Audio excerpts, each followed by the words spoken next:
fourth knot is a bowline. The bowline is a loop knot primarily used in boating, but also in the outdoors and around the house. The bowline is great for forming a fixed loop at the end of the line quickly. First, start by making an overhand loop towards the working end. The loose end is then brought through the bottom, through the loop, around the working end, and then back through the top of the loop.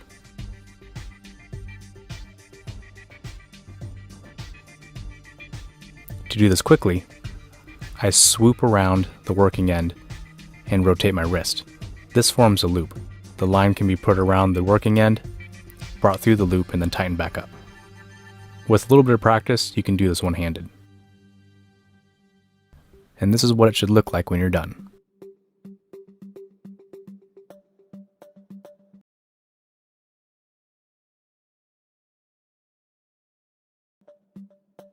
Knot number 5 is the Figure8 Loop. This is one of my favorites because I use it a lot during rock climbing. The Figure8 Loop is used a lot in sailing, in the outdoors, and also during climbing as well, and is great for forming a fixed loop at the end of the line that's unlikely to slip. Starting with the bite, drape it over your hand. Snake it around the front of your hand, through the back, and then fish the bite through the eyelet.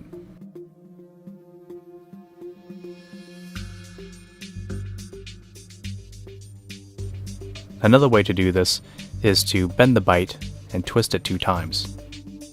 Bring it through the back, and you formed a figure 8.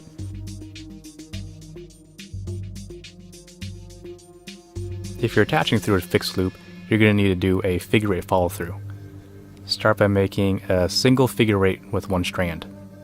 You'll bring the loose end through whatever object you're looping through, and then you'll go and retrace the exact same steps, beginning from the exit.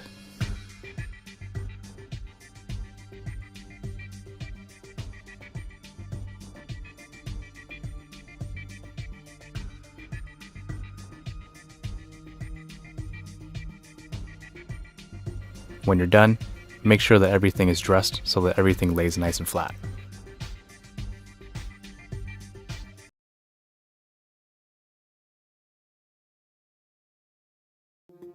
I saved my favorite knot for number 7, the taut line hitch.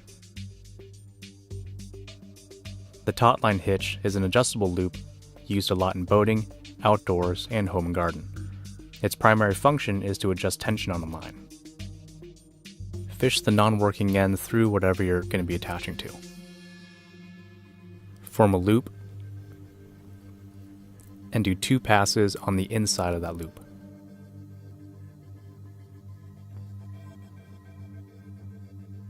Going the same direction, form another loop, and then pass it through.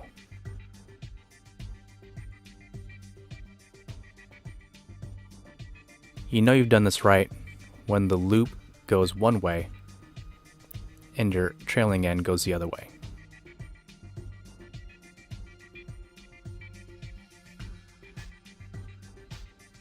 Loosening and tightening is easy as grabbing the knot and sliding it around.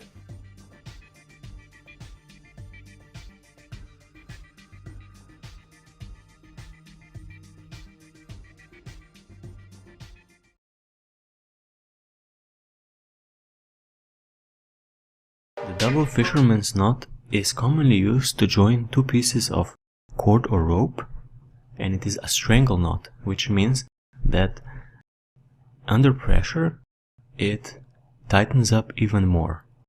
In some cases you even need to cut the knot in order to release it. To tie it, we're first going to take 1 cord, in this case the bottom one, and we're going to wrap it around the other cord twice in an X shape. Then tuck the end under the top of this X. With the other cord, we're going to wrap it around the front, again twice to form the X shape. Then tuck the end under at the bottom of the X.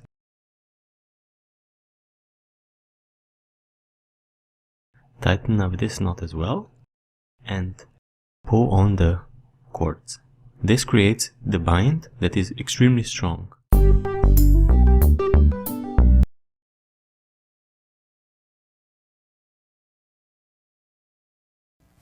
Start the cinch knot by taking the working end of your line over and down on the anchorage. Bring the end around in front of its own standing part, and then take the end back up behind the anchorage and bring it down in front once again.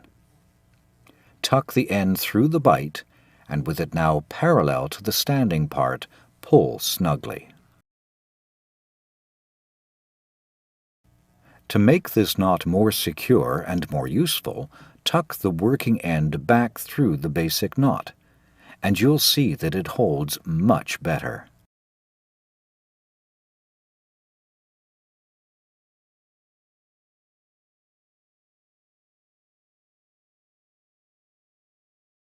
Without that final step, the rope could loosen and pull through.